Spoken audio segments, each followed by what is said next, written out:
Eh bien, mes frères et sœurs, vous êtes prêts pour l'Haftara? Ah, C'est une belle. l'Haftara, ouais, c'est vrai. Non, mais c'est pas grave. Je vais vous raconter une belle histoire, vous allez voir, qui dépend bien sûr de la paracha Tasria. Cette paracha qui est pas facile du tout parce que on est en plein surréalisme et on voit pas très bien le lien qu'il y a entre la femme qui accouche, la tatsria, qui est une sorte de maladie spirituelle qu'on ne voit pas, mais mais qui se manifeste sur la peau et qu'on a traduit par la lèpre, mais qui n'a rien à voir, mais rien du tout, avec la lèpre dont on connaît aujourd'hui. Il n'y a que les prêtres, d'ailleurs, qui peuvent dire si on a cette maladie ou si on ne l'a pas. Si on a cette maladie-là, ce n'est pas la peine d'aller voir le médecin, il n'y a aucun remède. Et c'est pour ça que lorsque Yeshua va guérir les 10 lépreux, entre guillemets, il va leur demander d'aller voir le Kohen Gadol, qui va les restaurer dans la société, parce que celui qui est atteint de cette maladie-là est retranché du camp à cause de son impureté. Mais justement, avant toute chose, avant de vous raconter l'histoire de Naaman, qui est un général syrien, et qui va attraper cette maladie-là. Parce qu'il n'y a pas que Israël en lui-même qui peut avoir cette maladie-là, il y a aussi les non-juifs qui peuvent l'avoir. Tout dépend du degré de spiritualité qu'on a. Tout dépend de la foi qu'on a envers Hachem, envers Éternel. Et même les étrangers, en dehors d'Israël, peuvent l'attraper. Mais avant tout ça, je voudrais bien m'attarder un tout petit peu sur la notion de pureté et d'impureté rituelle. C'est excessivement important parce que je crois qu'il y a une confusion avec cette pureté, cette impureté rituelle. Dans le Lévitique, du chapitre 11 au chapitre 15, et dans le Dévarim, les nombres, au chapitre 19, eh bien, ils décrivent une forme de souillure. Va doucement parce qu'on n'a pas le temps de noter là. Ah, pardon, excuse-moi. Donc, Lévitique 11, chapitre 11 au chapitre 15, et au nombre 19, décrivent une forme de souillure dont l'individu doit se protéger en s'en écartant ou se libérer en se purifiant. Cette souillure relève d'un état qui est qualifié d'une impureté rituelle. Qu'est-ce que ça veut dire? Eh bien, cette souillure est contractée parfois involontairement.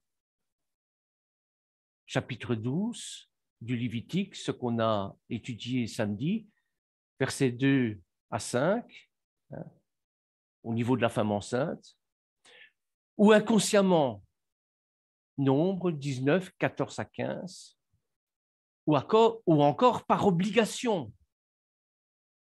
Lorsqu'il y a quelqu'un qui décède dans votre famille, vous êtes obligé de l'enterrer. L'impureté rituelle provient d'un contact direct ou indirect avec différents éléments d'origine naturelle, tels que les animaux. Si vous mangez des huîtres, par exemple, ou si vous mangez des moules, leurs cadavres aussi. Lévitique 11, versets 1 à 47. L'accouchement, Lévitique 12, versets 1 à 8. Les affections cutanées, Lévitique 13, versets 1 à 14 et 32, ce dont nous allons parler aujourd'hui. Les écoulements provenant des organes génitaux, Lévitique 15, 1 à 33, et les dépouilles mortelles des humains. C'est en Nombre, chapitre 19, versets 11 à 22. Et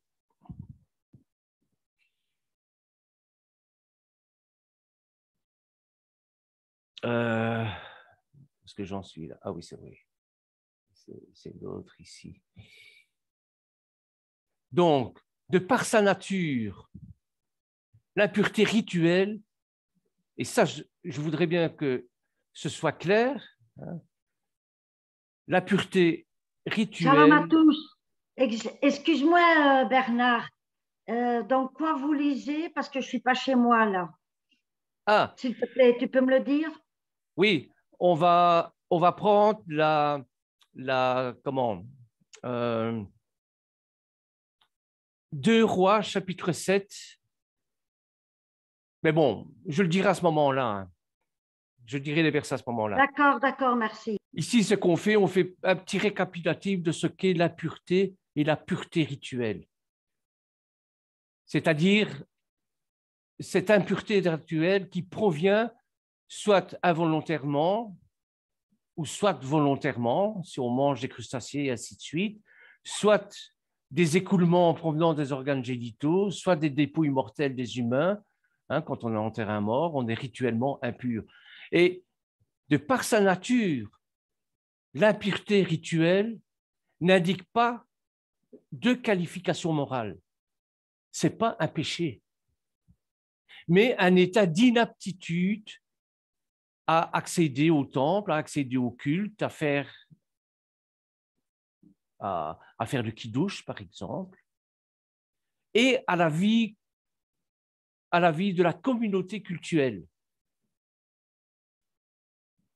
Prends un exemple, on arrive à Pessah, Lorenzo est occupé à faire, il se prépare à expliquer et à faire le kiddush messianique, la sainte,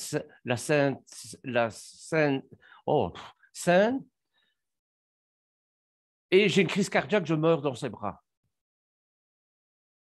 Il n'a fait aucun péché, mais il a touché mon corps qui est mort, mon cadavre.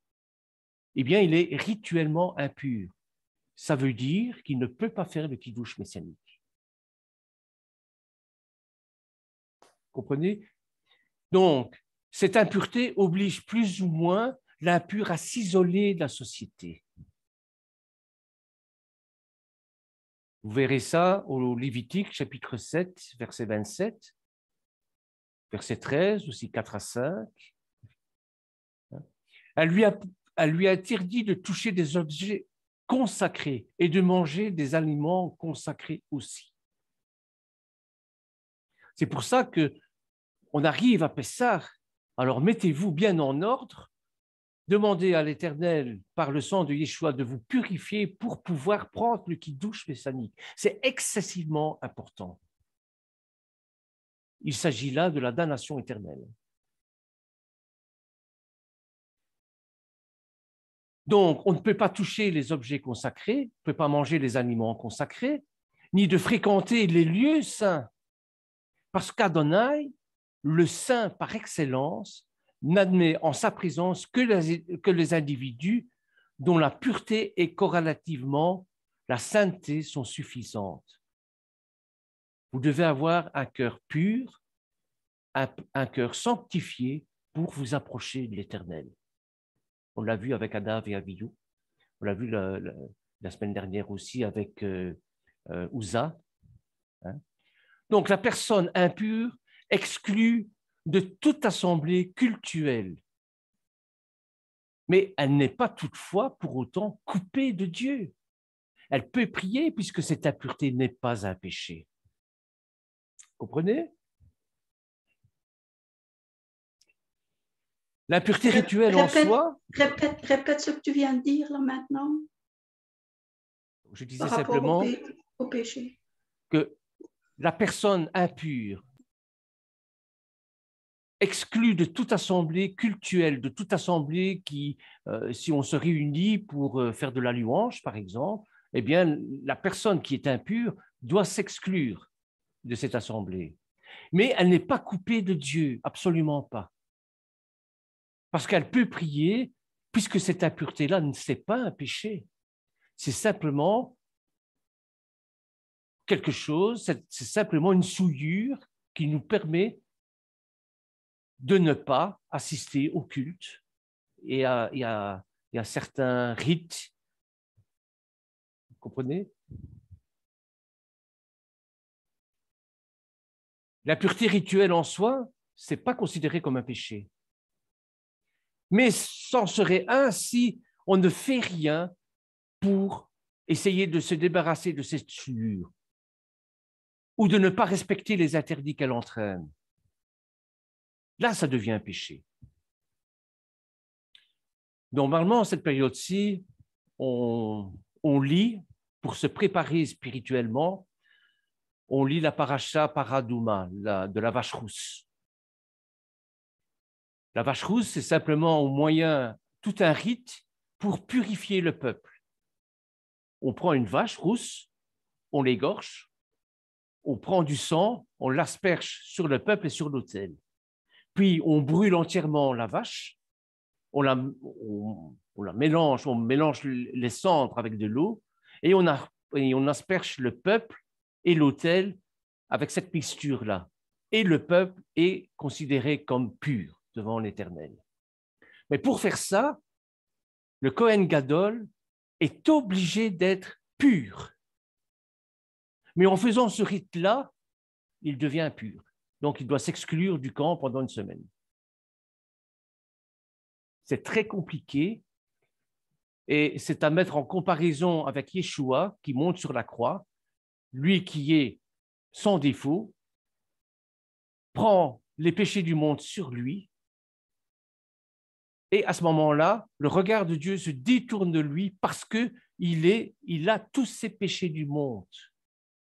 Il y a une belle comparaison à faire avec la paradouma, avec la vache rousse et la crucifixion de notre Seigneur. Et c'est pour ça qu'il s'écrit, Élie, Élie, lama sabachthani, mon Dieu, pourquoi m'as-tu abandonné? Mais parce qu'il est chargé de tous les péchés du monde, bien sûr.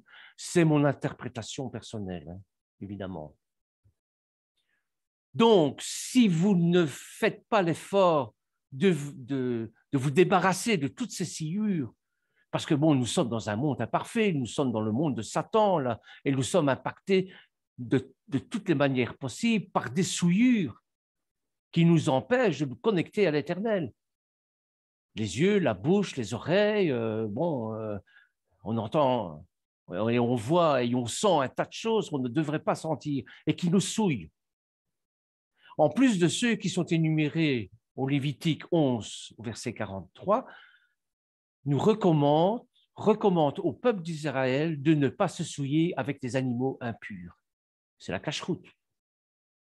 L'Éternel, nous, on ne comprend pas très bien pourquoi est-ce qu'il faut manger comme ça, mais l'Éternel, lui, le sait. Le fait de manger cachère, ça nous rend purs aux yeux de l'Éternel. La loi de la saleté défend les relations sexuelles avec une femme lors des hémorragies menstruelles, par exemple. Qu'est-ce que c'est?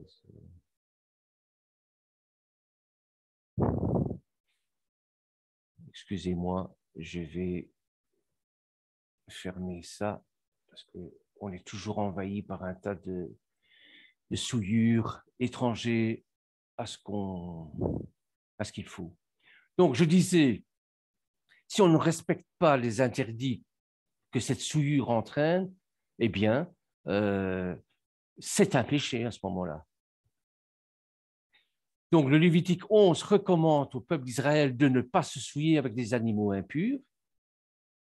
Et la loi de la sainteté défend les relations sexuelles avec une femme lorsqu'elle a ses règles.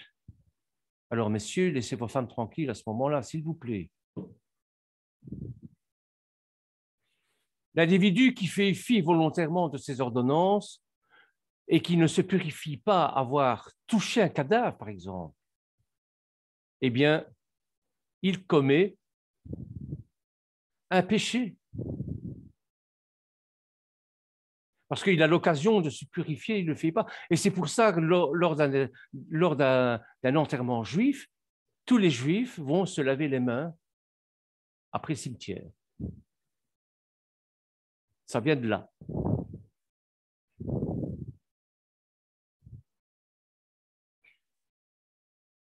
La personne qui souillerait le sanctuaire par ses attitudes d'impureté. C'est ça. Bon, votre femme est réglée, vous avez des relations sexuelles et vous allez au temple. Non, ça ne va pas. Vous ne pouvez pas aller au temple. La question ici ne réside pas dans le fait que l'individu impur rituellement souillerait rituellement le sanctuaire, mais se situe au niveau de la décision délibérée de refuser la purification dictée par la loi. Vous comprenez? Cette transgression volontaire souille le sanctuaire moralement et même à distance. À l'instar des maladies, l'impureté rituelle est contagieuse. Elle affecte aussi bien les lieux, les choses, les animaux que les personnes. Dans certains cas, les personnes qui sont impures peuvent modifier l'état des individus ou des projets des objets qui les entourent. Ça s'appelle la profanation. Si vous avez un verre qui est destiné au kiddush messianique, n'allez plus boire autre chose, ne le consacrez pas à autre chose qu'au kiddush messianique, parce que ça appartient à Dieu. Je ne sais pas si je me fais bien comprendre. Oui, Bernard, merci. Néanmoins, les objets d'impureté rituelle sont considérés comme éphémères. L'individu qui touche à un homme affligé d'un écoulement séminal, par exemple, ça arrive aussi, ou à une femme ayant ses règles, ou encore à un objet qui a servi à ces personnes, est frappé d'une souillure qui dure jusqu'au coucher du soleil. Lévitique 15, chapitre 2 à 21. Et le contact avec des formes d'impureté plus sévères, par exemple avec un cadavre, eh bien, ça peut durer une semaine, nombre 19 à 11, voire plus longtemps dans le cas de naissance. Dans le cas d'une naissance, bon, ben, la femme, si c'est une petite fille, c'est 60 jours. Donc, les règles persistent grosso modo une semaine, mais l'état de souillure, après l'accouchement d'un garçon, est de 33 jours, et après celle d'une fille, c'est de 70 jours. Nous l'avons vu samedi, bien sûr. Bon, quelle que soit la forme d'impureté rituelle, je parle ici d'impureté rituelle. Différents rites de purification sont offerts pour recouvrer la pureté. Vous avez le mikvé, vous avez toutes sortes. Je vous parle ici du temps du temple, du temps du Mishkan et du temple. Hein. Nous avons Yeshua qui, par son sang, nous purifie, intérieurement et extérieurement, bien sûr. Mais ça ne veut pas dire pour autant que rituellement, nous ne pouvons pas être impurs. C'est pour ça que nous demandons pardon aussi. Vous comprenez?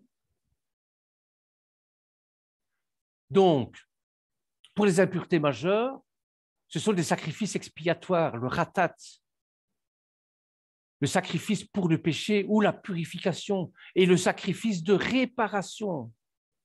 Lévitique, chapitre 5, versets 14 à 26. Pour les impuretés mineures, ben, ce sont les ablutions. Hein. On va prendre un bon bain, nombre 19 à 12. Nombre chapitre 19, verset 19 aussi. Cependant, pour certains cas, les rites ne sont pas toujours suffisants. Et même après le rite de purification, une personne peut rester impure jusqu'au soir. Et pour d'autres situations, eh bien, par exemple, une personne atteinte d'affections cutanées, comme la sariate dont on va parler, eh bien, l'individu doit faire à l'extérieur de la communauté, doit vivre à l'extérieur de la communauté, et des rites de deuil sont prescrits afin d'avertir d'autres de se tenir à l'écart de cet être impur. C'est comme ça aussi que le lépreux, mais là, de la maladie de la lèpre, était considéré comme impur aussi, parce que bon, ils étaient retranchés de la communauté. Donc, à ces différents sacrifices s'ajoute le rituel annuel du jour des expiations, Yom Kippour, Lévitique, verset 16, qui correspond à une grande purification du temps et à celle du personnel cultuel, à commencer par le grand prêtre lui-même, ensuite les prêtres, puis la communauté tout entière. Et ce rite obtient pour tous les Israélites l'absolution de leurs transgressions connues ou inconnues et les dégage des impuretés de toutes sortes contractées du fait des nécessités de la vie ou par ignorance. Bon. Nous savons bien qu'on ne peut pas manger de moules, qu'on ne peut pas manger de crustacés parce que ce sont, hygiéniquement parlant, les filtres de la mer. Disons ça, c'est vrai, mais ce n'est pas pour ça qu'on ne mange pas de crustacés. C'est parce que l'Éternel nous dit ne mangez pas des crustacés parce que vous allez devenir impurs. Comprenez? Donc, toutes ces transgressions connues ou inconnues, ben nous le savons, mais bon, il y a d'autres personnes qui ne le savent pas. Et ce rite obtient pour tous les Israélites l'absolution de leurs transgressions et les dégage des impuretés de toutes sortes, contractées du fait de nécessité de la vie ou par ignorance. Vous savez, parfois vous êtes impur parce que vous ne le savez pas, hein, ou tout simplement, bon, vous attendez des paroles profanes. Bon, vous n'allez pas tout le temps vous boucher les oreilles, quoi. Bon, vous passez en voiture, vous arrêtez devant un feu rouge. À côté du feu rouge, vous avez une maison de passe avec des prostituées à la vitrine. Votre regard tombe là-dessus, bon, ben voilà, vous êtes impur. Vous ne l'avez pas fait exprès quand même. Vous voyez? Donc, ce rite rétablit la consécration du peuple. Et notre Haftara, de quoi elle va parler? Eh bien, elle va parler de ça aussi. L'Haftara Tasria évoque, pour sa part, la visite d'un général étranger, Naaman, qui vient solliciter Elisha, donc Élisée, afin de le guérir d'une affection de la peau qu'il avait contractée. Et à sa grande surprise, Elisha lui prescrit simplement de se baigner dans le fleuve, dans le Jourdain. Et malgré son scepticisme, Naaman se trempe et guérit miraculeusement. Ça, c'est le résumé de ce que nous allons voir en profondeur, évidemment. Et sa reconnaissance est entière à l'égard d'Elisha. Mais Naaman, grâce à ça, adopte la foi en l'Éternel, au Dieu un d'Israël. Il propose également des cadeaux somptueux à Elisha, puisque c'est un général de guerre. Hein. Mais le prophète refuse toute compensation matérielle et se soucie uniquement de diffuser la gloire d'Hachem dans le monde. Mais ce n'est pas l'attitude de son serviteur Gératsi. Gératsi, pourtant, il était qualifié de Gibor Batorah, le puissant de la Torah. C'est quelqu'un qui mettait la Torah au premier plan. Et pourtant, Gératsi rattrape Naaman à l'insu d'Elisha et lui fait croire que finalement son maître s'est ravisé et lui demande de l'argent pour aider les pauvres. Donc ça part toujours d'une bonne intention. Malgré sa surprise initiale, parce que bon, tiens, qu'est-ce que c'est de ça, un prophète qui retourne sa veste? Une fois c'est oui, une fois c'est non. Enfin, soit. Naaman exécute généreusement, donc il donne de l'argent à Gératsi. Mais Elisha apprend les agissements de son serviteur par inspiration divine. Il le maudit d'être à son tour affecté par la lèpre, enfin, la sarsias. On n'a pas de traduction pour décrire cette maladie. Alors, on l'a traduit par la lèpre, parce que c'est une sorte de lèpre de la peau. Donc, il attrape la lèpre, ainsi que ses enfants, qui avaient cautionné ces agissements. Donc, le serviteur d'Élisée, Elisha, Gératsi, par le fait d'avoir demandé, enfin, d'avoir accepté l'argent, enfin, c'est un peu plus grave que ça, Elisha dit à Naaman, non, écoute, on n'a pas besoin de ton fric. Moi, je fais ça pour la gloire de Dieu. Ce qui va conduire Naaman, bien sûr, à la conversion.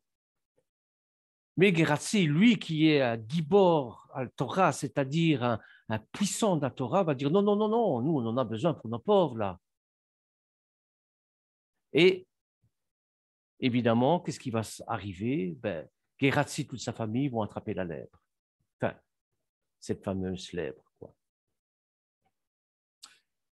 Alors, voyons un petit peu dans le détail la guérison de Naaman dans si vous voulez bien prendre vos Bibles, en 2 Rois, au chapitre 5, versets 1 à 16. Et nous allons voir ce qui nous est dit au niveau de cette maladie que va contracter Naaman. Quand vous l'avez, vous me le dites, comme ça on peut avancer. Donc 2 Rois, chapitre 5, versets 1 à 16.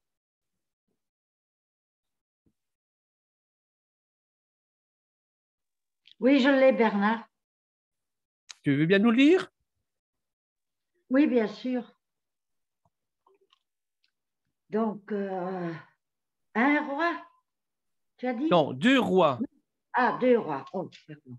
Chapitre 5, versets 1 à 16. 2 Rois.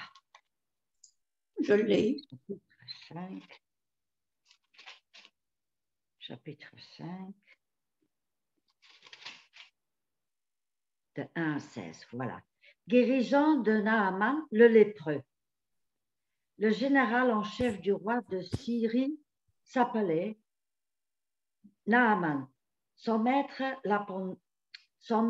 l'appréciait beaucoup et le traitait avec faveur. En effet, c'était par lui que le Seigneur avait donné la victoire aux Syriens. Mais cet homme, un vrai héros, était lépreux. Hors des pillards syriens qui avaient pénétré en bande dans le territoire d'Israël, on avait ramené prisonnière une fillette qui devint sa servante de la femme de Naaman. La fillette dit un jour à sa maîtresse, « Ah, si seulement mon maître se présentait au prophète qui est à Samarie, celui-ci le guérit.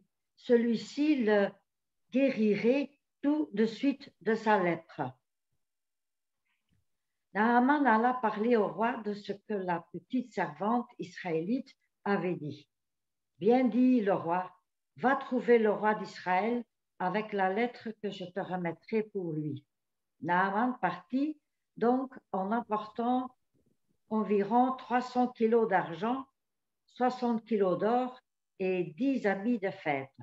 Il remit au roi d'Israël la lettre où le roi de Syrie avait écrit « Je t'envoie mon général Naaman, porteur de cette lettre, pour que tu le guérisses de sa lèpre. » Dès que le roi d'Israël eut fini de lire la lettre, il déchira ses vêtements et s'écria « Suis-je Dieu, moi, avec le pouvoir de faire mourir et de faire revivre les gens? Voilà le roi de Syrie qui m'envoie quelqu'un à guérir de la lèpre. » Vous voyez bien, il cherche à m'entraîner dans un conflit. Est-ce qu'il y a quelqu'un qui peut lire le reste parce que je suis un peu épuisée? Oui, d'accord. S'il te plaît. Mais lorsqu'Élisha, l'homme de Dieu, apprit que le roi d'Israël avait déchiré ses vêtements, il envoya un message au roi. « Pourquoi as-tu déchiré tes vêtements? Qu'il vienne seulement vers moi, et il saura qu'il y a un prophète en Israël. » Alors Naaman vint avec ses chevaux et ses chars et se tint à la porte de la maison d'Élisha.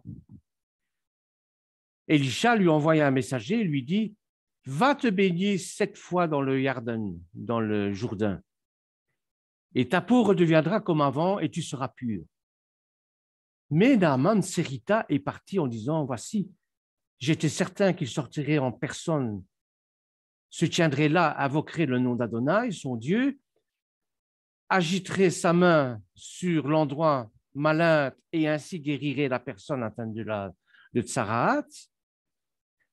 Les fleuves de Damesek, l'Amana et le Parpar ne sont-ils pas meilleurs que toutes les eaux d'Israël? Ne puis-je pas m'y baigner et devenir pur? Et il se détourna et s'en alla en colère. Mais ses serviteurs s'approchèrent et lui dirent, mon père, si le prophète t'avait demandé de faire quelque chose de vraiment difficile, ne l'aurais-tu pas fait? Alors, n'est-ce pas autant plus sensé de faire ce qu'il dit, si seulement baigne-toi et sois pur? Alors il descendit et se plongea 7 fois dans le Jourdain, comme l'homme de Dieu lui avait dit, et sa peau fut guérie et devint comme la peau d'un enfant, il devint pur. Donc, Amen. voilà le canevas. Hein. Lors de ces conquêtes militaires, eh bien, il prend comme trophée une petite servante pour sa femme qui est juive, qui est israélite. Et il attrape la tsarat, et la petite fille juive lui dit, tu sais, dans mon peuple, il y a des prophètes, et les prophètes guérissent ce genre de maladie. Alors, il va trouver bien sûr le roi. Le roi dit, mais moi, je ne suis pas Dieu, moi, je ne sais rien faire à ça. Vous voyez? Alors, va trouver le prophète, toi-même. Et il va trouver le prophète, et il croit, parce que nous sommes toujours dans une période où, bien sûr, il y a de la superstition, il croit que le prophète va venir en personne accueillir Naaman, le grand général de guerre. Mais non, le prophète lui envoie un serviteur. Quelle humiliation, vous vous rendez compte? Alors, qu'est-ce qui se passe? Il se met en colère. Et il lui dit simplement, tu vas te tremper 7 fois dans la Sambre, dans le Jourdain, et tu seras guéri. Naaman s'attendait à tout un rituel avec des incantations, tous des trucs magiques. Il n'y a rien de tout ça. Il lui dit simplement, tu vas plonger 7 fois dans le Jourdain, tu seras guéri. Et pour finir, c'est ce qu'il fait, bien sûr. Il va aller se plonger dans le Jourdain. Donc, une fois de plus, vous voyez le pouvoir d'Élisha sur la vie des autres est affirmé là. Son pouvoir qui vient d'Éternel, bien sûr. Ce n'est pas lui qui a ce pouvoir-là. Ici, c'est un étranger, un païen. Hein? Et qui plus est, un ennemi d'Israël. Et la puissance de Dieu ignore les frontières, lui. D'autre part, les païens peuvent aussi reconnaître l'œuvre de Dieu, la puissance de Dieu. Et c'est ce que Naaman va faire.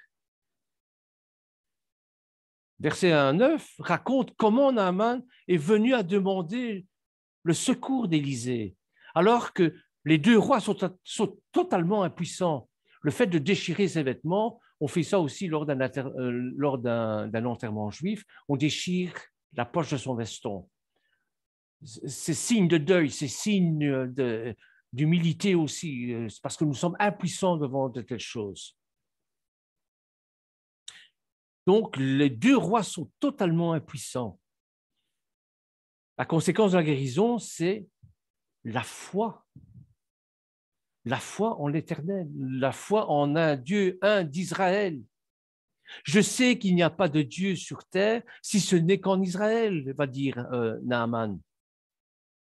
Si c'est bien par l'obéissance, qui est excessivement difficile, surtout quand on a... vous voyez, c'est toujours des gens très haut placés, des généraux, des chefs de guerre, des prêtres, des Cohen, hein, à qui ça arrive. Parce que c'est à travers eux, c'est eux qui nous montrent ça. Nous sommes dans une spiritualité bien inférieure à tout ça. C'est pour ça que si la maladie existe toujours, nous ne la voyons plus. Mais elle existe toujours. Donc, si c'est bien par obéissance aux ordres du prophète que Naaman a été guéri, c'est ça la puissance de Dieu. C'est la puissance de Dieu qui est à l'origine, ce n'est pas le prophète. Hein. Et à cause de ça, Élisée refuse de recevoir des présents offerts en remerciement. Ce que nous avons gratuitement, donnons-le gratuitement.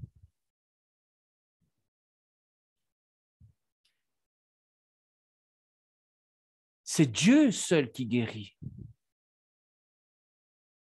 Vous allez me dire, il y a Yeshua, mais Yeshua, c'est Dieu. Il y a Oshéa. Il y a Dieu, Oshéa sauve, qui a donné Yeshua. Comprenez? Parfois, Dieu permet que nous passions par un temps d'attente afin de nous apprendre à persévérer en gardant nos cœurs ouverts à sa parole et en demeurant dans la prière. Parfois, nous sommes malades et c'est long, c'est très long et on est à bout de souffle et on est épuisé par la maladie, au point même que parfois on n'arrive même plus à prier. Mais gardons confiance, ça sert à ça, à garder foi en l'Éternel, confiance en l'Éternel. Et ce n'est pas qu'il nous a oubliés, c'est pas ça, hein. C'est pas ça du tout. Il nous a pas oubliés, loin de là. Ce n'est pas lui non plus qui nous envoie la maladie. Bien au contraire. Il permet que nous soyons atteints dans nos corps, dans notre âme, afin que nous puissions avancer dans l'apprentissage de la foi, mes frères et sœurs. Il nous apprend l'endurance, il nous apprend à être patients.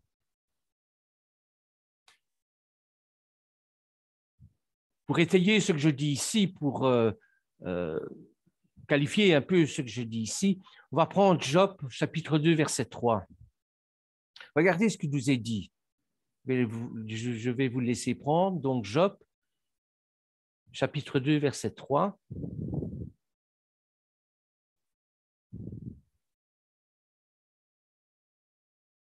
Ça va, vous l'avez?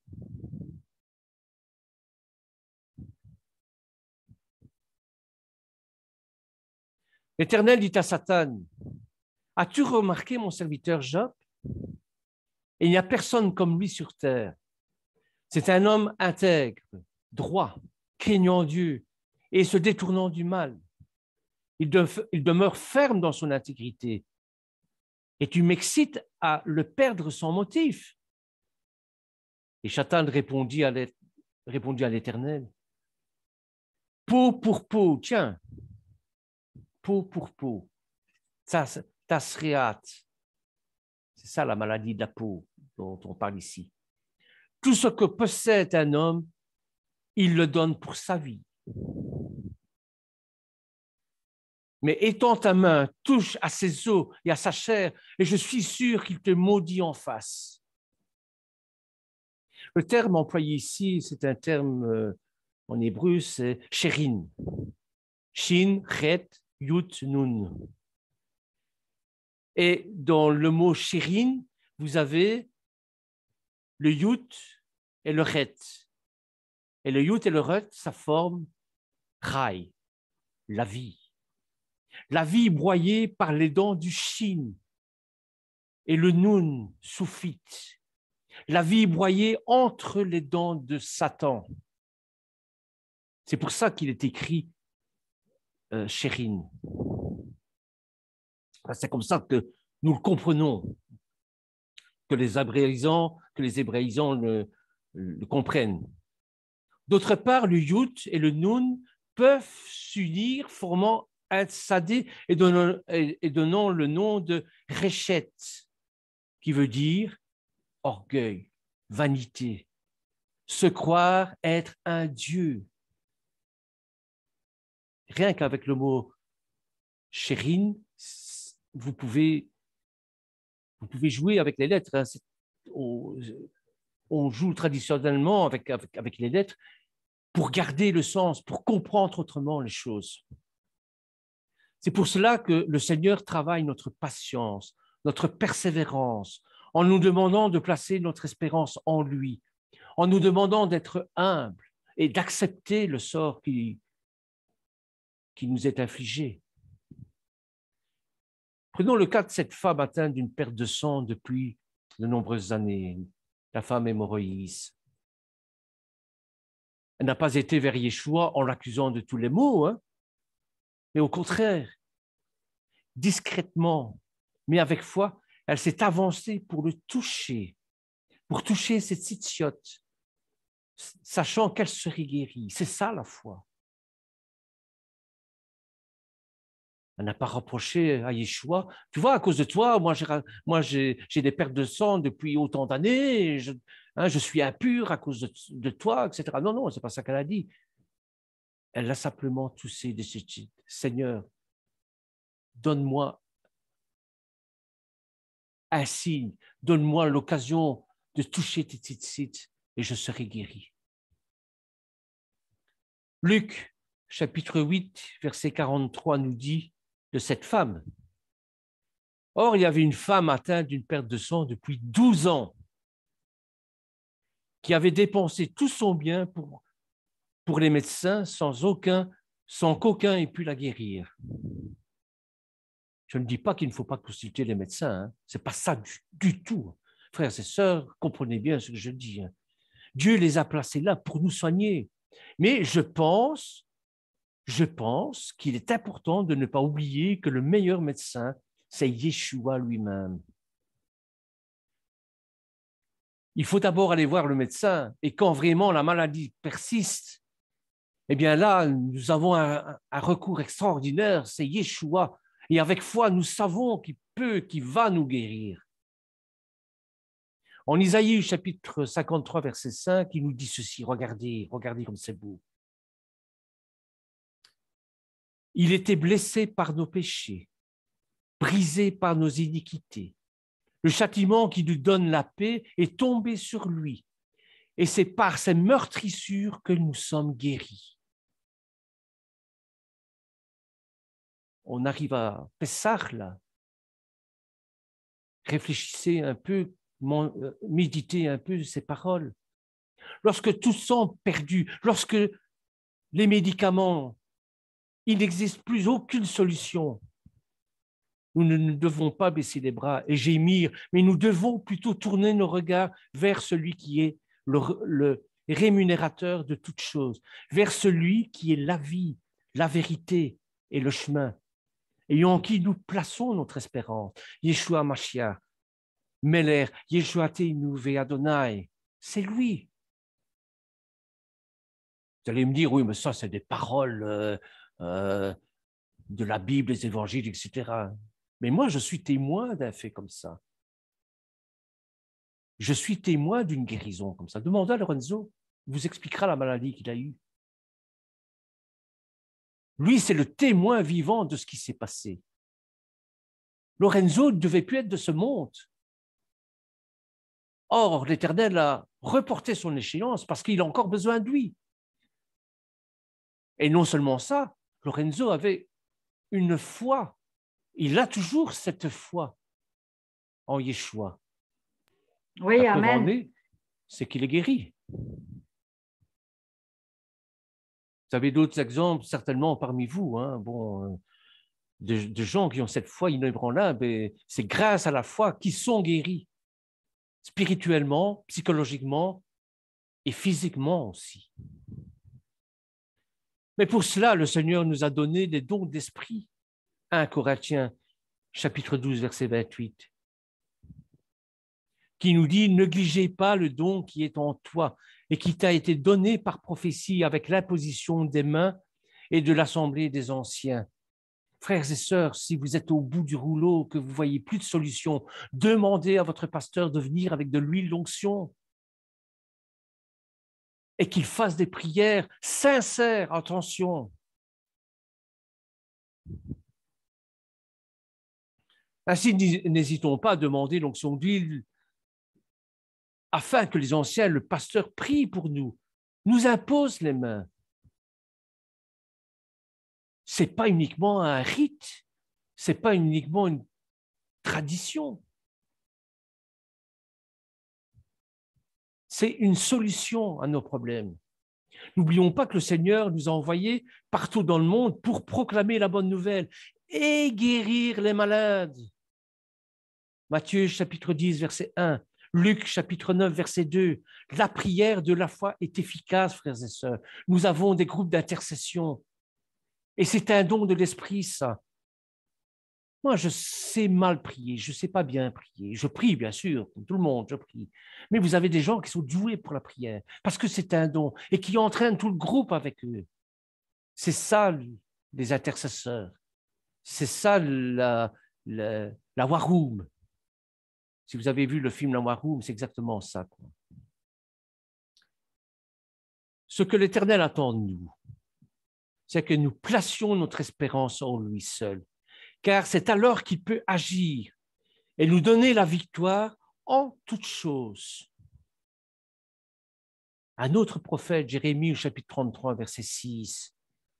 « Voici, je lui donnerai la guérison et la santé. Je les guérirai, je leur ouvrirai une source abondante de paix, de fidélité. » Déjà avant Yeshua, les prophètes proclamaient la guérison si nous avions la foi en l'Éternel, en Dieu un d'Israël. Cette parole adressée à son peuple est toujours valable aujourd'hui. En Yeshua à Mashiach. Si ce n'était pas le cas, on ne l'appellerait pas à Mashiach, on ne l'appellerait pas le Messie. Son sang versé sur la croix du calvaire nous lave, nous purifie, nous guérit de toutes les blessures ou maladies, quelles qu'elles soient, parce qu'il a pris tout sur lui. Et comme je vous le disais tout à l'heure, ce sont ces meurtrissures qui l'ont fait pendant un moment éloigné de Dieu parce que c'était impur.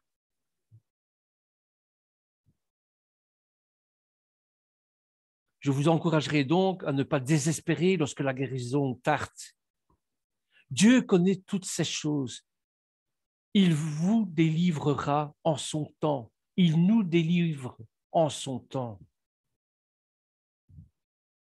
Et je veux croire que ma propre guérison viendra lorsqu'il jugera nécessaire et servira de témoignage pour sa gloire. C'est ça que vous devez vous dire.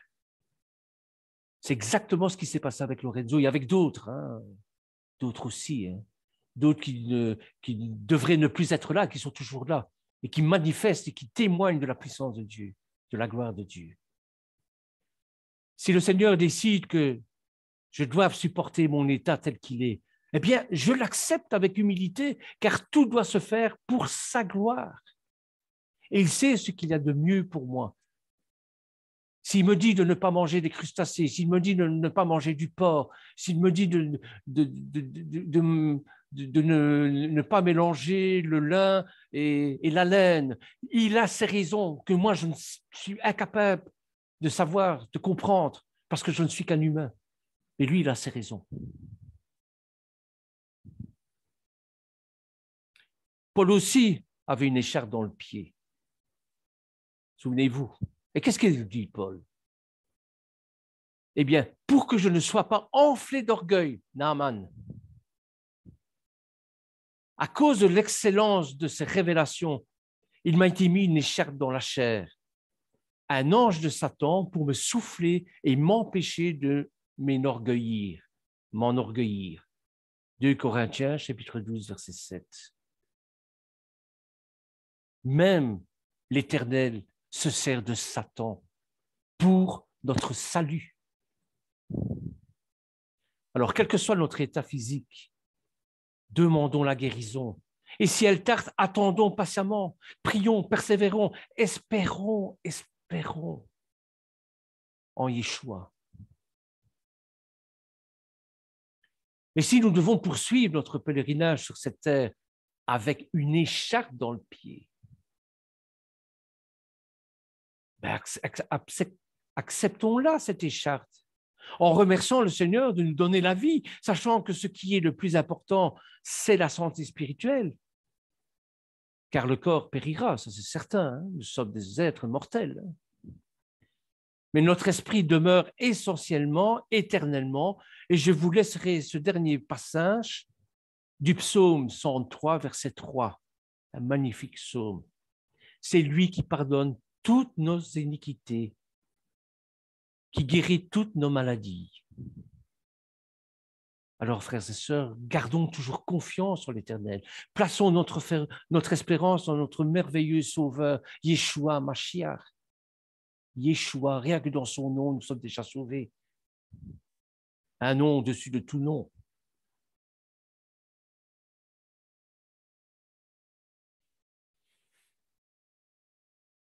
Je regarde un peu l'heure. J'ai encore un peu de temps. Donc, enfin, alors que la famine sévit avec une intensité particulière autour du royaume de Choron, Choron, c'est la Samarie, bien sûr, hein, et que le désespoir s'est emparé de la population, Élisha, lui, prophétise la fin imminente du siège par des armées ennemies et l'abondance de nourriture d'ici seulement 24 heures. Parce que c'est terrible ce qui va se passer là-bas. Les gens vont manger leurs enfants. Les gens vont se disputer leurs enfants pour le tuer et le manger, tellement qu'ils ont faim. Élisha va leur dire, si vous croyez en moi, si vous croyez en l'Éternel, dans 24 heures, c'est terminé. Et c'est dans ce contexte que survient notre Haftarah. Nous trouvons les 4 lépreux, donc la famille de Kératsi. Vous savez pourquoi ils sont lépreux maintenant, hein? Parce qu'ils ont voulu accepter l'argent, toujours soi-disant dans une bonne intention. Hein, il y a un proverbe qui dit que les routes qui conduisent en enfer sont pavées de bonnes intentions. Hein. Eh bien, nous trouvons les 4 lépreux, Gératsi, ses enfants, qui vivent en dehors de la ville et sont désespérés face à la famine intense qui règne à cette époque.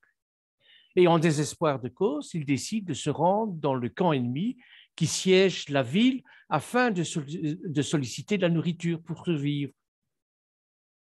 Et c'est alors qu'ils découvrent que le camp est vide. Et les ennemis sont pris miraculeusement la fuite, laissant derrière eux toutes leurs provisions et leur argent. Il y a quelque chose qui s'est passé, ils ont eu une pétoche monstre, ils ont foutu le camp en abandonnant tout. Qu'est-ce qui s'est passé? Ça, ce sera un autre sujet, parce que c'est un sujet historique, évidemment. Ici, on va simplement s'attarder sur ce que nous enseigne la Torah, c'est-à-dire ce qui est spirituel. Après avoir constaté ça et s'être restauré, les 4 lépreux décident d'avertir le roi de Choron, le roi de Samarie, afin de soulager la population.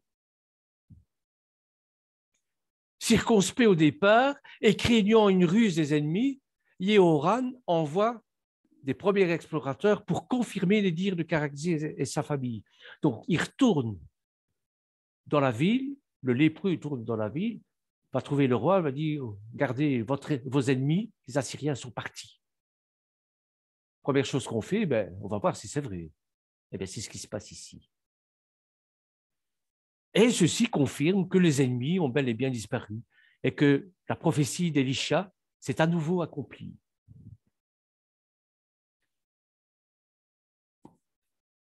Si on prend Marc au chapitre 1, verset 40, il dit ceci.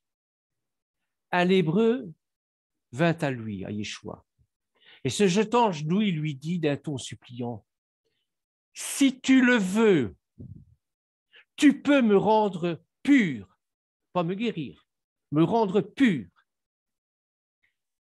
Yeshua, ému de compassion, étendit la main, le toucha et dit, « Je le veux, sois pur. » Bon, ici, il fait preuve d'autorité spirituelle, au nom de l'Éternel, puisqu'il est éternel lui-même, bien sûr. Aussitôt la tsariat le quitta et il fut purifié. Yeshua le renvoya sur le champ avec de sévères recommandations et lui dit, garde-toi de rien dire à personne, mais va te montrer au sacrificateur et offre pour la purification ce que Moïse a prescrit. Donc Yeshua applique la loi à la lettre, afin que cela leur serve de témoignage. Mais cet homme, s'en étant allé, se mit à publier hautement la chose et à la divulguer, de sorte que Yeshua ne pouvait plus entrer publiquement dans une ville, il se tenait en dehors, dans les lieux déserts où l'on venait à lui de toutes parts. Voyez, frères et sœurs, c'est intéressant de remarquer à quel moment se situe l'événement. Yeshua descend de la montagne. Il faut comprendre qu'au sommet de la montagne, comme Moshe, Yeshua est en communion intense avec le Père et que probablement ce sont les lieux privilégiés de son enseignement. Et quand il redescend de la montagne, il redescend dans ce monde tragique, dans ce monde pourri, dans ce monde de souillure, dans ces scories. Et le lépreux s'approche de lui et lui demande la purification, pas qu'il soit guéri, il lui demande d'être pur. Comment peut-on déceler le monstre qui est à l'intérieur de cette lèpre, de cette sariate? Eh bien, la sariate ici est que l'homme est vidé du principe divin, tandis que Naaman, lui, il était enflé d'orgueil. Un autre, ça va être la lashon hara, parce que la lashon hara est liée à la mort. La lashon hara, c'est la mauvaise langue, c'est la, comment on dit en français, la médisance, mais pas uniquement. Le fait d'être négatif dans ce qu'on dit, dans ce qu'on fait, c'est produire de la mort par la bouche. Oh, je suis incapable de faire ça, je suis incapable de prier, je suis incapable d'enseigner, je suis incapable de servir Dieu. Oh, il n'y a rien qui va. Être défaitiste, ça nous est interdit parce que c'est de la lashon hara, parce que c'est lié à la mort. Alors ici, cet homme-ci, il est vide du principe divin. S'il se vide de quelque chose, c'est parce qu'il a revêtu et il se croit être le principe de toute chose. L'orgueil, monstre de vanité, c'est exactement la même chose que Naaman. Il y a un autre mot pour la lèpre chez Job. Il faut noter que le terme lèpre concerne, enfin lèpre, la tatsria, quoi. C'est une mauvaise traduction. Essayons d'employer des mots qui conviennent. Il n'y a pas de traduction en français. J'en connais pas en tout cas. Je ne sais pas comment il faut dire. Mais bon, il est enseigné dans la tradition rabbinique que la maladie dont il est question dans le Lévitique ne correspond en rien à la pathologie médicale. Ni le nom, ni les symptômes, ni les causes, ni les traitements. Il n'y a rien qui fonctionne. Si vous prenez des médicaments pour la lèpre alors que vous avez la tatsriate, ça ne servira à rien. Et il est explicitement question d'une maladie spirituelle avec certains stigmates corporels qui touchent la personne, s'étant rendue impure, pas fautive, impure, et qui touchent la personne par ses comportements sociaux, la calomnie, la diffamation. C'est parce qu'ils ont fait un jeu de mots avec Motsi Samra. Mais bon, je ne vais pas entrer là-dedans, c'est de l'hébreu. Bon, c'est la raison pour laquelle le traitement est confié aux prêtres et non pas aux médecins. Yeshua aurait pu dire aux lépreux, ben, va voir Luc, il est médecin. Non, pas du tout. Il dit, va faire constater ta guérison, enfin, ta purification par le grand prêtre. Yeshua dira d'aller obéir à la loi de Moshe en faisant les rites de purification et d'offrande adéquats.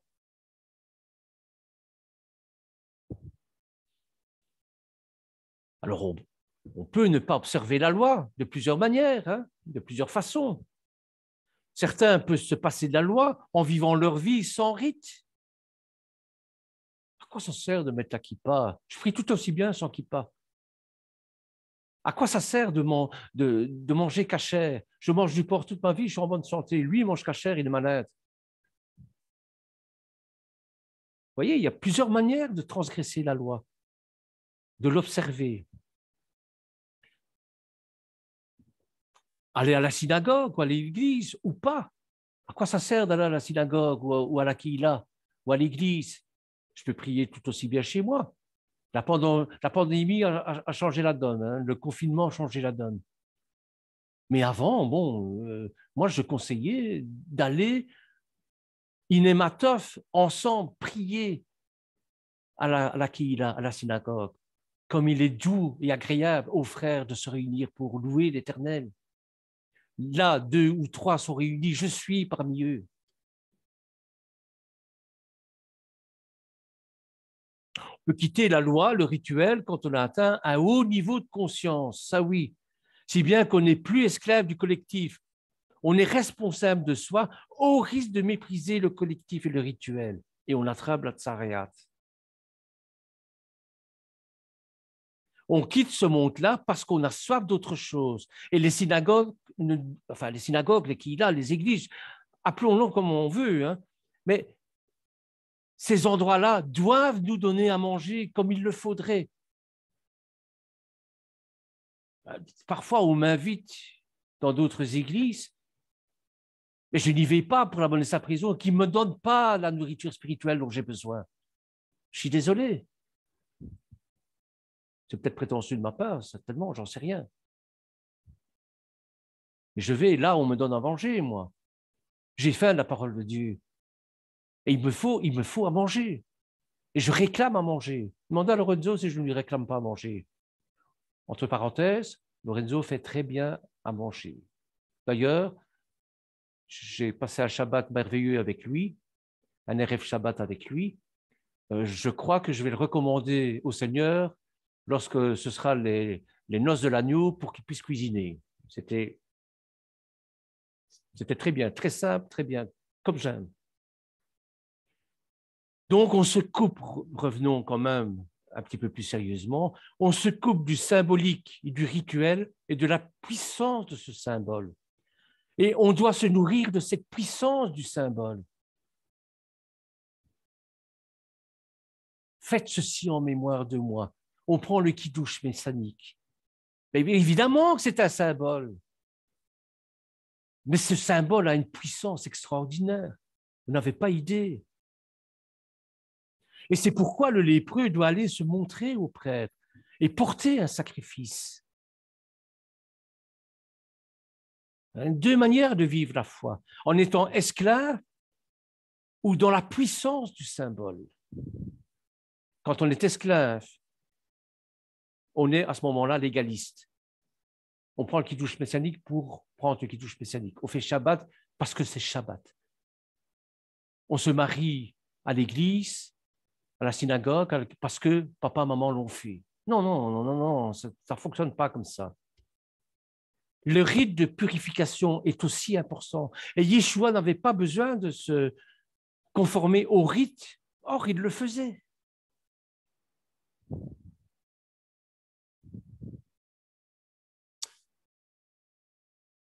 Je regarde l'heure.